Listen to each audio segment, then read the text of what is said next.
Hey guys, it's Rachel. It is Thursday, so I'm here on my usual slot. I've just got out of the shower, so hence the barnet. This week we have been attempting to make a video kind of every day. Unfortunately on Tuesday we weren't able to get a video up, but Ariel made her video yesterday and I'm making my usual video today, and Kel's going to be making one tomorrow. Hopefully the one Kel makes can be kind of an ad hoc one really, and similar to kind of what Ariel and myself did with regards to just kind of making an encouragement video to support kind of Eating Disorder Awareness Week. This week I'm going to look at going to go back on the rota, because 1 week 4 we've looked at pre-contemplation and the kind of initial stages of illness and people recognising, then kind of the contemplation stage where we start to question the illness. Is this what we want? Are we ill enough? You know, can I get help? Am I going to be able to cope without the eating disorder? Last week was concerning what you actually have to do to be able to get yourself to a point of recovery, because as we've kind of said over and over on the channel, that, you know, recovery is active. It isn't something you don't just wake up one day and are magically fixed. So this week is to do with maintenance. What I first want to say is that I had a really positive experience yesterday, and it kind of runs alongside this whole maintenance and staying in recovery thing. And I had my training for BEAT, the Eating Disorder charity here in the UK, and I'm actually going to be a self-help group facilitator, and I'm going to do that with a good friend of mine, Katie, and hopefully we're going to have another girl, and we're going to do it in the university area of Didsbury, kind of Fallowfield, we think, kind of the Manchester area. It's a very student population, and like, I didn't really know how much work was going to be entailed. And what actually happens is you make the support group, and it's only affiliated with BEAT, so they don't actually give you any funding to do it. So they basically give you your training, and you have to go out there and promote the group, do some fundraising, get a venue and all the rest of it. And it's actually incredibly exciting, and you can kind of really expand on things and maybe have a website and all of that. So that's something I'm feeling incredibly enthusiastic about and incredibly positive about. And I kind of left yesterday's training with a massive smile on my face, because I just love that idea of having a focus, and having had a breakdown last summer and kind of picking myself up quite quickly. What I have realised over and over again is that in order to remain in recovery is that you need to build up other things in your life that are not connected to your eating disorder. So for me yesterday, to be able to get to a point in my recovery where I've had enough time recovered that BEAT put faith in me to be able to facilitate a self-help group with people who are incredibly vulnerable, feels like a really amazing gift that they've allowed me to do that. And it just further emphasizes just how amazing being recovered is, because of the doors it opens up to you. I've never particularly wanted to work within the eating disorder field, even though I want to go into being a clinical psychologist, and yet this BEAT work has kind of fallen on my lap quite literally. And they often say that, you know, the best opportunities are when you're not looking for them, and this has kind of happened. And after everything that happened last year, and feeling a bit like a lot like a failure, because I'd fallen down again, being given the opportunity to do this type of thing is even more motivation for me to stay well. And so I just kind of wanted to throw that in there. And what I did do afterwards is I went down to Oakwood House, which is in Stockport in Manchester, which is an eating disorder support facility. It's not inpatient, but they provide community and outpatient support. And there was a drop in that. I actually got to meet Kel, who makes videos here on a Thursday occasionally, and who's doing the video on Friday, which was just amazing. And just to see some of the work that BEAT are doing, and having the opportunity to speak to some parents who were concerned about their daughters and what have you, also felt like a real blessing, and it felt incredible to be able to give them that support. And I don't mean that on a feel-good factor necessarily for me, but I can literally feel their pain when I'm sat in a room with them, because I know how difficult it was for my parents. So again, that type of thing further motivates me to remain in recovery. So what I'm going to discuss today is that maintenance, and it's that process of fighting to stay well, of remaining in recovery, looking at ways of keeping yourself going, strategies to keep moving you forward, basically the importance of having a routine. The routine aspect is something that is incredibly important, because if you fall out of routine, it's very easy to then fall into negative behaviours. If you have a routine and a purpose and a reason to get up and follow a plan of such, and you know, that is going to help, and I'll expand on that in a little bit. And it's having somebody to be held accountable to, whether that's a therapist or your family or friends or whoever.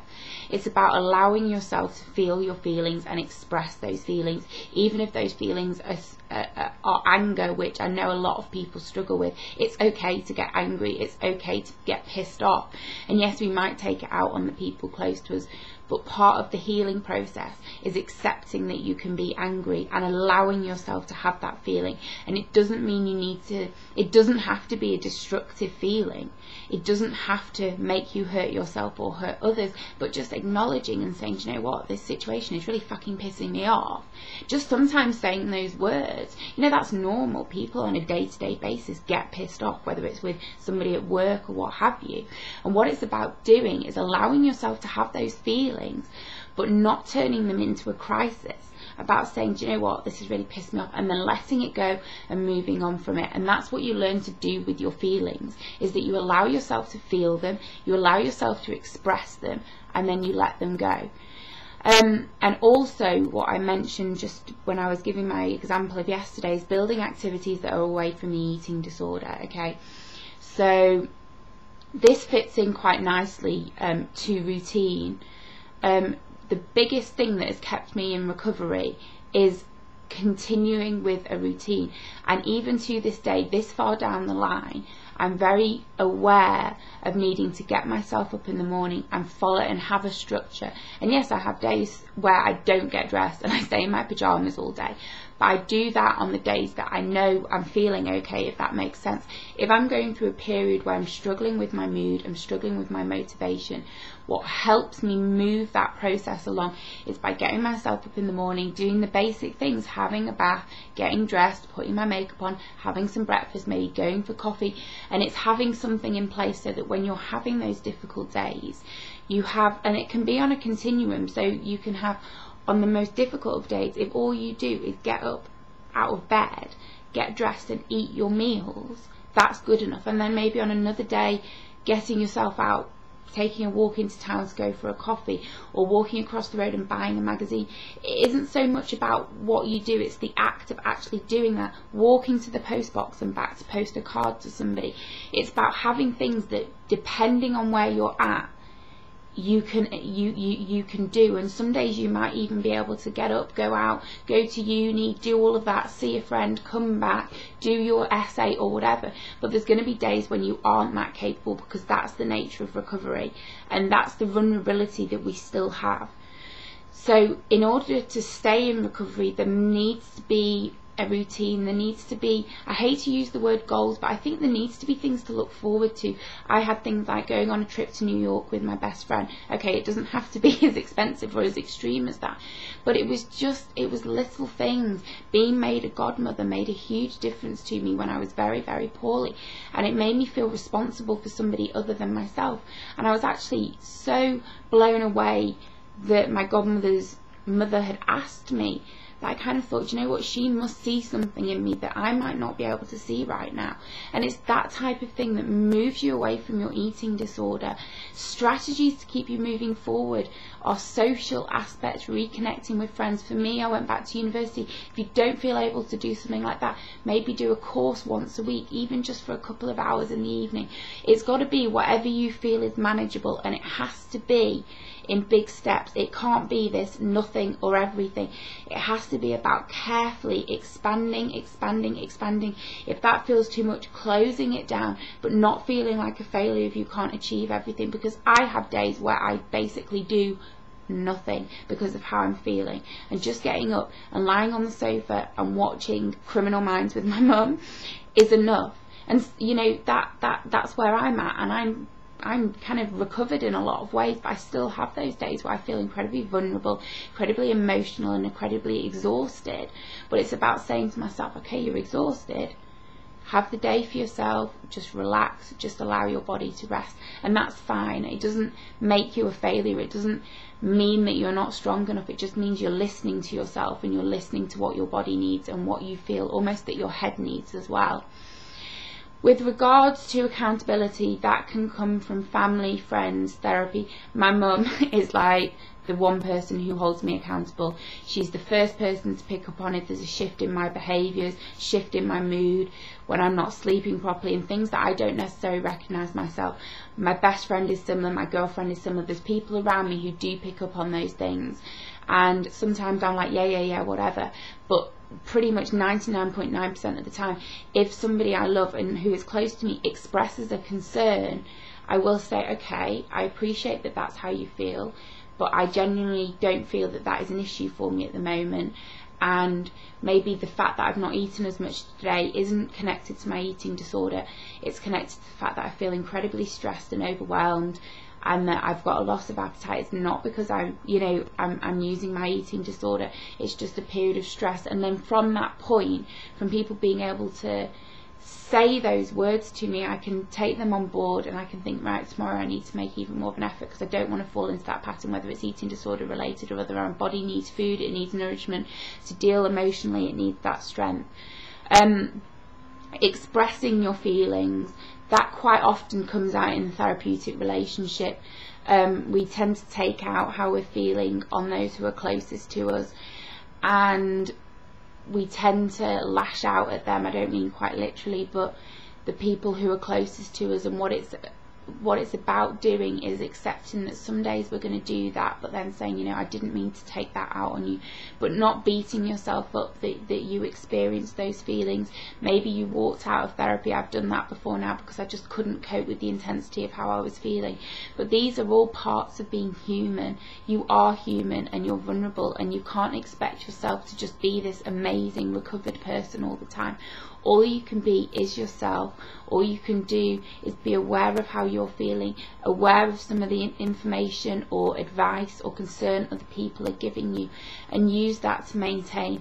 The biggest thing I believe that helps in maintaining recovery goes back to what I've just said about my training with B, is having a reason to be, a reason to get out of bed in the morning. And sometimes things bore us, our job might not excite us, and if we can't get enjoyment there, it's about having activities that we get pleasure from. Sometimes all I want to do is sit and read fashion magazine, or sit and read a book, or do some writing, or make videos here, or respond to some emails. It doesn't matter what it is, but something you get pleasure out of. Something I do with my girlfriend, you know, she will put makeup on me, we will do like a kind of photo shoot, and it's not even about having the photos, it's about having something to do that we both enjoy and we both get pleasure out of. If you can start to get pleasure out of activities, that's going to keep you in recovery. But what I will say is that you're not always going to get pleasure initially. Quite often I did things and it was very robotic and I got no pleasure out of it, and it was only as I got better that I began to build more pleasure out of it. I'm going to leave it here, guys, because I've kind of gone on and I think I've given you an awful lot of information to take on board. I'm off to London. I'm going to go and see my girlfriend, so I'm really looking forward to that. I'm probably going to spend the weekend kind of maybe till Monday, Tuesday. And then I'll be back up here, assignments to write and all the rest of it. So I hope you have a great week. Keep doing what you need to do. Believe in yourself. Believe in your ability to recover. Keep fighting your fucking eating disorder, because there's life beyond it. And do realise that. Do know that. Do take advantage of it being Eating Disorder Awareness Week, and there being huge amounts of information on Facebook, YouTube, other channels.